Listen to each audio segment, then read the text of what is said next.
Daddy ఆలోచన మిమ్మల్ని హీరోని చేయాలి అనేది. అంటే ఆయన ఒక స్క్రిప్ట్ తయారు చేసుకుని, అప్పటికి ఆయన ఒక స్క్రిప్ట్ తయారు చేసుకుని చంద్రమహేష్ గారు అనే డైరెక్టర్ గారి మూవీ వస్తే ఆయనతోటి కుదరలేదు కొన్ని కారణాల వల్ల. అంత ముందే ఒక సినిమా చేశారు జోరుగా హుషారు గాని, అది కుదరకపోతే ఎంఎస్ గారికి ఈయన స్క్రిప్ట్ తీసుకుని వచ్చారనమాట, నేను చేస్తాను డైరెక్షన్, మనం చేస్తే బాగుంటుంది కదా అని చెప్పేసి వచ్చారు. వచ్చినప్పుడు నేను అన్నా, అప్పుడు సత్యానంద్ ఇన్స్టిట్యూట్లో ఉన్నప్పుడు మనకి ఒక్కడ సినిమాకి కానీ వీటిలన్నింటిలోనే అవకాశాలు ఇచ్చి డైరెక్టర్ గారు వచ్చి నన్ను చూసారు.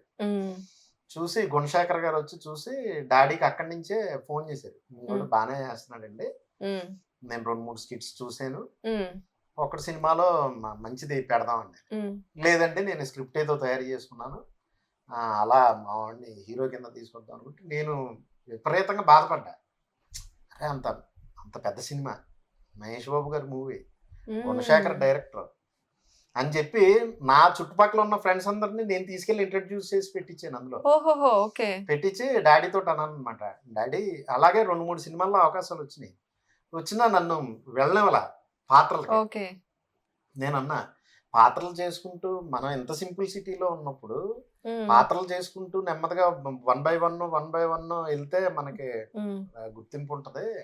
అంటే నేను నిన్ను అలా చూడాలనుకున్నాను రా, నేను నిన్ను అలా చూడాలనుకున్నాను, నా దాంట్లో నా ఉన్న జీవితంలో నేను అలా చూడాలనుకున్నాను, నన్ను డిస్టర్బ్ చేయొద్దు. ఆయన నా కొడుకు హీరో డిక్లేర్ చేసారు, డిస్టర్బ్ చేయొద్దు, నేను ఏదనుకున్నానో అది నన్ను చేయని అన్నారు. బట్ నేను అదే, నువ్వు హీరో చేయాలనుకున్నప్పుడు మరి ఇప్పటిదాకా నన్ను ఇలా ఎందుకు పెంచావు? ఆ హీరో యాటిట్యూడ్ తో పెంచి ఉండాల్సింది అని. నేనే అన్ని చేసుకోవాలి, ఎక్కడికి వెళ్ళినా నేనే సర్వే అవ్వాలి, ఎక్కడికి వెళ్ళినా ఫైట్ అంతా నాదే ఉండాలి, ఇవన్నీ చేసినప్పుడు అది హీరోగా మనకి ఆ క్వాలిటీస్ మెయింటైన్ చేయగలిగినప్పుడు, అది లైఫ్ లాంగ్ మెయింటైన్ చేయగలిగినప్పుడే మనం ఆ ట్రాక్ లోకి వెళ్ళాలి. మరి ఎన్నాళ్ళు నన్ను ఆ ట్రాక్ లో పెట్టి ఇప్పుడు సడన్ గా మళ్ళీ హీరో ట్రాక్ లోకి తీసుకొస్తున్నావు అని డిస్కషన్ అయింది అనమాట. అయితే మీరు కొడుకు మూవీతో హీరోగా వచ్చిన తర్వాత, అంటే జనరల్ గా ఉంటుంది ఇది ఇండస్ట్రీలో, తను హీరోగా వచ్చాడు కాబట్టి రోల్స్ చెయ్యడేమో అని అడగకుండా వాళ్ళే అనేసుకుంటారు కదా, అట్లా ఏమైనా జరిగాయా? ప్రతి ఇంటర్వ్యూలోనే కానీ ఎక్కడన్నా కలిసినా కానీ,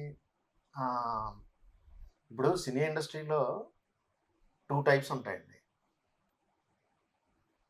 మనల్ని వాడుకునే వాళ్ళు ఉంటారు, మనల్ని ఇష్టపడే వాళ్ళు ఉంటారు. అవును, వాడుకునే వాళ్ళు ఏమంటారంటే, ఎంఎస్ నారాయణ గారి పెద్ద కుటుంబం నుంచి అతను వచ్చాడు, అతన్నే మనం డిసిప్లిన్లో పెట్టి దూరంగా నిలబెట్టాం అనుకో, ఇక్కడ ఉన్న వాళ్ళందరినీ బాగా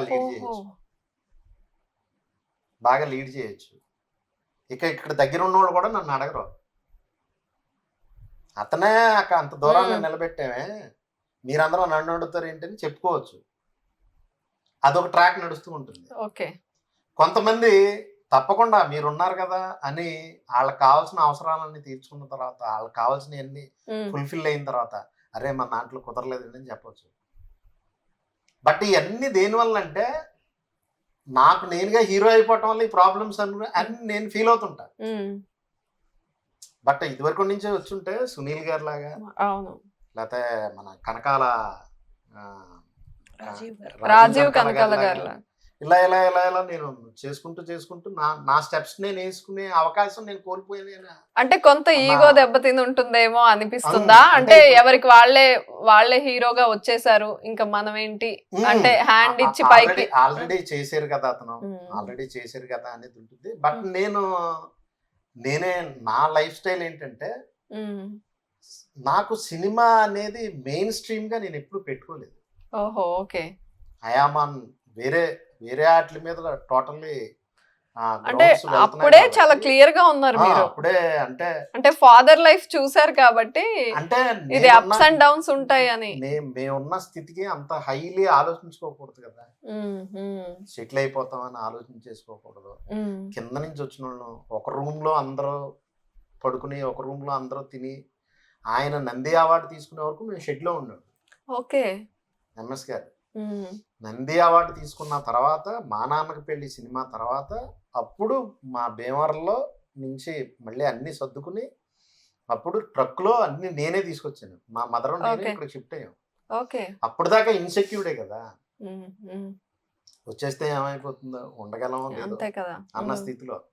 ఆ తర్వాత ఈయనకి నంది అవార్డు వచ్చిన తర్వాత అది ఫిక్స్ అయిన తర్వాత అప్పుడు ఒక షెడ్లో నుంచి జస్ట్ ఫ్లాట్లోకి రెంట్ తీసుకుని అప్పుడు మారాం. ఆ గ్రౌండ్స్లో వచ్చిన వాళ్ళు మేము. ఓకే. బట్ మన వేరే స్థాయిని ఎలా ఊహించుకుంటాం? కాబట్టి ఎప్పుడు ఒక సేఫ్ జోన్ లో సెక్యూర్డ్ గా ఉండాలి ఫ్యామిలీ అని ఆలోచించే వాళ్ళు. మన జీవితం మనం జాగ్రత్తగా చూసుకోవాలి. మనం ఎక్కడ చేయి చాచకూడదు, మన లైఫ్ మనం చేసుకోవాలనే ట్రాక్ ఎప్పుడు ఉండేది. అది ఉండటం వల్ల వేరే వాటిల్లో కూడా పరిగెత్తగలిగేది. ఓకే. ఒక లా ఫీల్డ్ అని, కన్స్ట్రక్షన్ ఫీల్డ్. అదే నేను ఆ బోర్డ్ చూసి అనుకున్నాను అడ్వకేట్ అని ఉంది. ఓకే, లా చేశారా మీరు అని. అవునండి. అలా వేరే వాటిలో పరిగెట్టడం వల్ల ఏంటంటే కొంచెం వీటిలన్నిటిలోనే సర్వైవ్ అవ్వగలిగేది. ఓకే. మీరు వేరే వేరే ఫీల్డ్స్ చూజ్ చేసుకున్నా అన్నారు కదా, మీకు మనీ పరంగా కొంచెం సెటిల్ అయ్యేలా చేసింది అనే ఫీల్డ్ ఏంటి? కొంచెం కన్స్ట్రక్షన్ అండి. అంటే నేను ఇన్వెస్టర్. ఓకే. వేరే వాటిలో ఇప్పుడు కొన్ని ఏదన్నా మన మంచి కన్స్ట్రక్షన్ కంపెనీలో ఏదైనా మనం ఇన్వెస్ట్ చేసుకుంటే మన ప్రాపర్టీ మనకు వచ్చి ముందే మనం హోల్డ్ తీసుకునే ఉంటుంది, జెన్యున్ గా ఉంటుంది అంత. అలా అదే ట్రాక్ లో నేను కొన్నాటిలో చేయటం జరిగింది. ఇప్పటికే కొన్నిసార్లు డబ్బులు ఉన్నా లేకపోయినా సరే ఇద్దరం కలిపి అన్న లోన్ చేసుకున్నా ఆ ట్రాక్ లో పయనిస్తూ ఉంటాం. ఓకే. నెక్స్ట్ లా కూడా నాకు యాడ్ అయింది. ఓకే.